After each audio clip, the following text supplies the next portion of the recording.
శ్రీమాత్రే నమః. సద్గురు జ్యోతిషాలయం 2026 రాశి ఫలితాలని మనం ఇప్పుడు తెలుసుకోబోతున్నాం.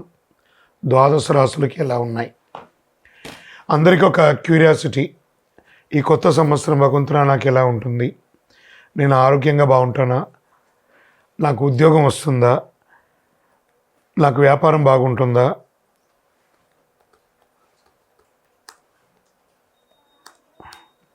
నాకు రియల్ ఎస్టేట్ బాగుంటుందా? ఇలా ఒక్కొక్కరికి ఒక్కొక్క రకమైనటువంటి ఆలోచన. ఉగాది తర్వాత శ్రీ పరాభవనామ సంవత్సరం కూడా వచ్చేస్తుంది. దాని తర్వాత మనం ఉగాది పంచాంగ శ్రవణాన్ని కూడా మనం చేసుకుంటాం. ఈలోపు ఈ జనవరి 1వ తారీఖు నుండి డిసెంబర్ 31 వరకు ఈ ద్వాదశ రాశులకి ఎలా ఉందో తెలుసుకోబోతున్నాం. అన్నిటికంటే ముందు జాతకం అనేది పడుతున్న వర్షానికి ఒక గొడుగు మాత్రమే, కానీ జాతకం జీవితం కాదు. దీన్ని అందరూ గుర్తుపెట్టుకోవాలి. మీకు ఎంత అవసరం ఉందో అంతే తెలుసుకుంటే మంచిదేమో అనిపిస్తుంది. ముందుగా 2026 మేషరాశి వారికి ఎలా ఉంది అంటే, ప్రస్తుతం మేషరాశిలో శని భగవానుడు 12వ స్థానంలో సంచరిస్తున్నాడు. ఈ కారణంగా ఇది విరయ శని ప్రభావం అంటారు. అదే ఏళ్ళనాటి శని ప్రభావం యొక్క సంపూర్ణమైనటువంటి ఇబ్బందులు అంటూ మేషరాశి వారికి ఈ సంవత్సరం ఉండకపోవచ్చు.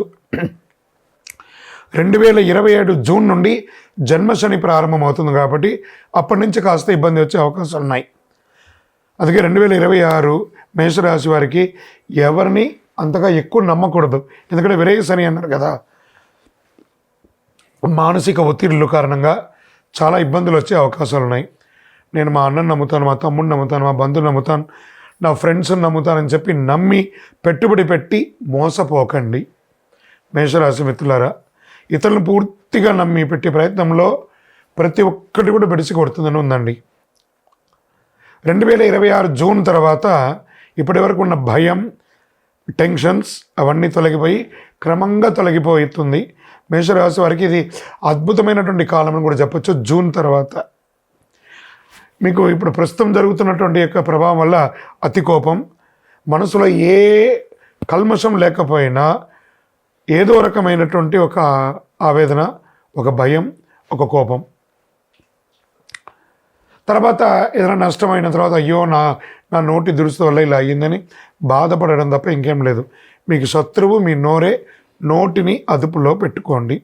కాస్త అప్పుడప్పుడు మైగ్రేన్, జ్వరాలు, కడుపు సంబంధించిన సమస్యలు, ఒక సర్జరీ కూడా అయ్యే అవకాశాలు ఈ సంవత్సరం మీకుంది.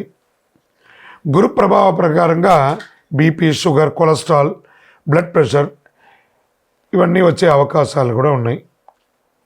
గురు భగవానుడు కర్కాటక రాశిలో ప్రవేశం చేయడం వల్ల ఇల్లు కొనే అవకాశాలు, స్థిరాస్తులు కొనే అవకాశాలు సహజంగానే వచ్చేస్తాయి అన్నీ కూడాను భగవంతుడి దయలో. జూన్ తర్వాత ఉద్యోగం లేకపోయినా ఇబ్బంది పడుతున్నటువంటి వారికి సాధారణ ఉద్యోగం ముందు ఉంటుంది. జూన్ తర్వాత స్థిరమైనటువంటి మేనేజ్ లెవెల్ ఉద్యోగం, సుపీరియర్ పొజిషన్ ఇలాంటి పొందే అవకాశాలు జూన్ తర్వాత ఉంది. ఆర్థిక స్థితి అని చెప్పుకుంటే 2వ స్థానం చేతిలో ఉన్న డబ్బు, 4వ స్థానం ఆస్తి, స్థిరత్వ, సంపద ఇవి రెండు కూడా పెరుగుతూ వస్తుంది. జూన్ 2026 తర్వాత గురువు 4వ స్థానంలో రావడం వల్ల లోన్ అప్లై చేయడం, ఇల్లు స్థలాలు కొనడం ఇవన్నీ కూడా కలిసి వస్తుందని కూడా చెప్పచ్చు. ఈ సంవత్సరం వివాహం కోసం, నూతన వివాహం కోసం ప్రయత్నం చేసే మేషరాశి మిత్రులారా, అది స్త్రీ పురుషులు ఇరువురికి కూడాను జూన్ 2026 తర్వాత మంచి సంబంధాలు కలిసి వచ్చే అవకాశాలు ఉన్నాయి. సోదర సోదరి మధ్య సమస్యలన్నీ పరిష్కారం అవుతాయి. సరైన పరిష్కారం దొరుకుతుంది కోర్టు వ్యవహారంలో. విదేశీయానం చేసే వాళ్ళకి ఇది ఒక మంచి సమయం అని కూడా చెప్పొచ్చు. 2026 తర్వాత మంచి అవకాశాలు కూడా ఉన్నాయి. వ్యాపారంలో కొత్త పెట్టుబడులకి జాగ్రత్తగా ఉండండి. షేర్ మార్కెట్ మిశ్రమ ఫలితానుంది. వ్యవసాయదారులకి చాలా బాగుందని కూడా చెప్పవచ్చు. భార్యాభర్తల మధ్య సఖ్యత లోపమయ్యే అవకాశాలు జూన్ లోపు ఉంది. దాని తర్వాత అన్నీ సర్దుకుంటుంది. విద్యార్థులకి మంచి యూనివర్సిటీలో చదువుకునే అవకాశాలు, చదువుకున్న విద్యార్థులకి మంచి ఉద్యోగ అవకాశాలు మెండుగా ఈ యొక్క 2026 సంవత్సరంలో మేషరాశి వారికి సంపూర్ణంగా ఉంది. ఇంకనూ మీ యొక్క ఇష్టదైవం కులదైవాన్ని ప్రార్థన చేయండి. మీ యొక్క వయస్సు ఎంత ఉందో అన్ని దీపాన్ని మీ ఇష్టదైవ ప్రార్థన చేయండి. సుబ్రహ్మణ్య స్వామి ఆరాధన చేయండి. శని భగవాన్ని ప్రార్థన చేయండి. ప్రసన్నం చేసుకోండి. విదేశీయానం చేసే వాళ్ళకి ఇది ఒక మంచి సమయం అని కూడా చెప్పొచ్చు. విదేశీయ పెట్టుబడులకి బాగుంటుందంటే రియల్ ఎస్టేట్ మిశ్రమంగా ఉంది. రాజకీయ నాయకులకి కాస్త ఇబ్బంది ప్లస్ అనుకూలం రెండు మిశ్రమంగా ఉంటుంది. మొదటి 6 నెలలు ఇబ్బందిగా ఉంటుంది, తర్వాత 6 నెలలు అనుకూలంగా ఉంటుందని కూడా చెప్పొచ్చు. ఓవరాల్ మేషరాశి వారికి ఈ 2026 ఒక మిశ్రమమైనటువంటి ఫలితాన్ని ఇస్తుంది. ఇంకనూ మీ యొక్క వ్యక్తిగత జాతకం తెలుసుకోవాలి అని అనుకుంటే మా నెంబర్కి మీ యొక్క పేరు, date of birth, time of birth, place of birth WhatsApp చేయండి. 2026 అన్ని రంగాల వారికి అద్భుతం జరగాలని అఖిలాండ కోటి బ్రహ్మాండ నాయకుడు శ్రీ ధర్మశాస్త్ర అయ్యప్ప స్వామి వారిని ప్రార్థిస్తూ 12 రాసుల్లో ఉన్న మీ రాశివారు యోగంగా ఉండాలి అని ప్రతి రాశి వారికి ప్రార్థన చేస్తున్నాను. తిరుపతికి వచ్చినప్పుడు మన అయ్యప్ప స్వామి వారి 18 అవతారముల దేవాలయాన్ని, కార్యసిద్ధి కలిగించే 18 అవతారముల దేవాలయాన్ని దర్శనం చేసుకోండి. విజయోస్తు. వైకుంఠ ఏకాదశి ఈ ధనుర్మాసంలో ఉన్నటువంటి ఒక గొప్ప పండుగ కదా. సంవత్సరంలో ఒకరోజు వచ్చేది ఆ వైకుంఠనాథుని యొక్క అద్భుతమైనటువంటి రోజు. ఆ రోజు తెల్లవారుజామున అందరూ అభ్యంగన స్నానం చేసి విష్ణు సహస్రనామ పారాయణం చేసి ఇల్లంతా కూడా ప్రాణించల్లి గడపకు వచ్చి చక్కగా ఉపవాసాలుండి ఏకభుక్తం చేసి విష్ణు సహస్రనామాలు చేసి స్వామి దేవాలయాలు దర్శనం చేసుకునే వైకుంఠ ద్వార దర్శనం చేసుకునే ఒక అలవాటు. మరి ఈ 2025 ముగింపులో వచ్చినటువంటి ఈ వైకుంఠ ఏకాదశి తిథి ప్రారంభం డిసెంబర్ 29 రాత్రి, ఏకాదశి తిథి ముగింపు డిసెంబర్ 30, 2025 రాత్రి. దీని ఎలా ఉంటే వైకుంఠ ఏకాదశి యొక్క ప్రాముఖ్యత ఏంటి? వైకుంఠ ద్వారం తెరుచుకుంటుంది. ఈ ద్వారం ద్వారా దర్శనం చేస్తే పాప ప్రక్షయం, ఆయురారోగ్యం, కుటుంబ శాంతి, మోక్ష సాధనకు మార్గం అని చెప్పొచ్చు. ప్రతి వైష్ణవ దేవాలయంలో ఉత్తర ద్వార దర్శనం ఉంటుంది. అవకాశం ఉంటే వెళ్ళండి, దర్శనం చేసుకోండి. ఆ మొలహోర అని చెప్పి ఆ మిరియాలతో చేసినటువంటి ఒక కట్టపొంగల్ లాంటి ఒక ప్రసాదం ఇస్తారు. అది ఎందుకు ఏకాదశి రోజు తింటే లోపల ఉన్నటువంటి నాభి నుంచి శరీరంలో ఉన్నటువంటి అన్ని నరాల్లో ఉన్నటువంటి బ్లాక్స్ అంతా కూడా క్లియర్ అవుతుందంటారు. ఆ మొలహోర అంటారు దాన్ని. ఆ ప్రసాదం తీసుకోండి. శ్రీ మహావిష్ణువు, రంగనాథ స్వామి, వైకుంఠేశ్వర స్వామి దేవాలయాల్లో వైకుంఠ ద్వార దర్శనం అత్యంత వైభవంగా భారతదేశంలో జరుగుతూ ఉంటుంది. దీని పూజా విధానంగా ఎలా చేసుకోవచ్చు అంటే బ్రాహ్మీ ముహూర్తంలో స్నానం, విష్ణు పూజ, తులసి దళాలు, పసుపు పుష్పాలు పెట్టడం, నైవేద్యం పండ్లు పాయసం ఇవ్వడము, విష్ణు సహస్రనామం పారాయణ చేయడం, నారాయణ స్తోత్రం, వీలుంటే భగవద్గీత 700 శ్లోకాలు పారాయణం. ఇంతకంటే గొప్ప ఉంటుంది. ఉపవాసం, సంపూర్ణ ఉపవాసం అంటే 1 లీటర్ బాదం పాలు తాగడం, రకరకాల పండ్లు తినడం కాదు, ఉపవసించడం. భగవన్నామస్మరణతో భగవంతుడితో ఉపవసించడం అంటే సెల్ఫ్ హీలింగ్ అనమాట. సంవత్సరంలో ఒకరోజు, ఇది ప్రతి నెల ఉండే ఏకాదశి కూడా చాలామంది చేస్తూ ఉంటారు. ఒకరోజు కడుపు ఎండింది అనుకోండి, లోపల ఉన్నటువంటి వ్యాధులు అన్నీ కూడా క్లియర్ అయిపోతుందట. అంత అద్భుతం అనమాట. ఈ ఉపవాసం ఉండడంతో పాటు జాగరణ, విష్ణునామంతో, నామస్మరణతో దీనిలో ఏమున్నాయి? కలవు వెంకటనాదాయ. తిరుమల తిరుపతి దేవస్థానంలో కూడా 10 రోజుల పండుగగా ఈ యొక్క వైకుంఠ ఏకాదశి ద్వార దర్శనాన్ని చాలా అద్భుతంగా ఏర్పాటు చేశారు. మన పరిసర ప్రాంతాల్లో ఉన్న దేవాలయాల్లో కూడా వెళ్ళండి. మళ్ళీ దాంతో ఏం చేయాలి?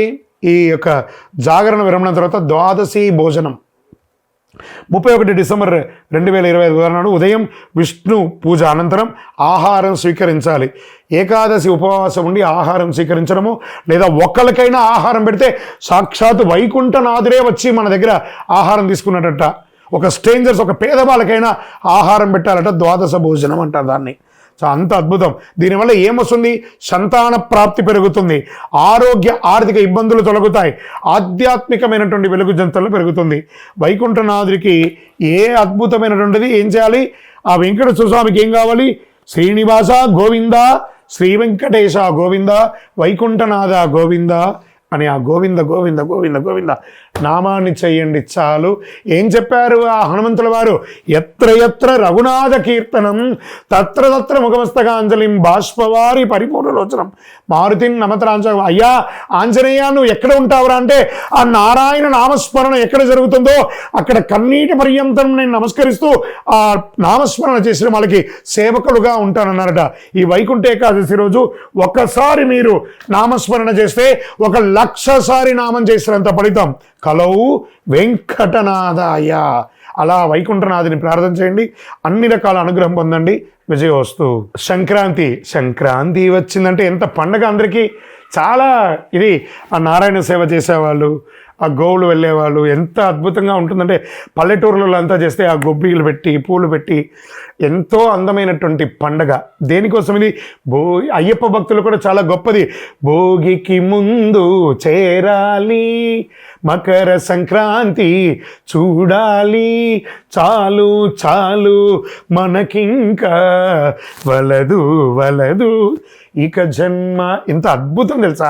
ఈ భోగికి ముందు అన్ని పాత నెగిటివ్స్ అన్నీ కొట్టుకోబోతుందట. దక్షిణాయన కాలం పోయి ఆ సంక్రాంతి రోజు మకర సంక్రమణంతో ఉత్తరాయణ పుణ్యకాలం పెరుగుతుందట.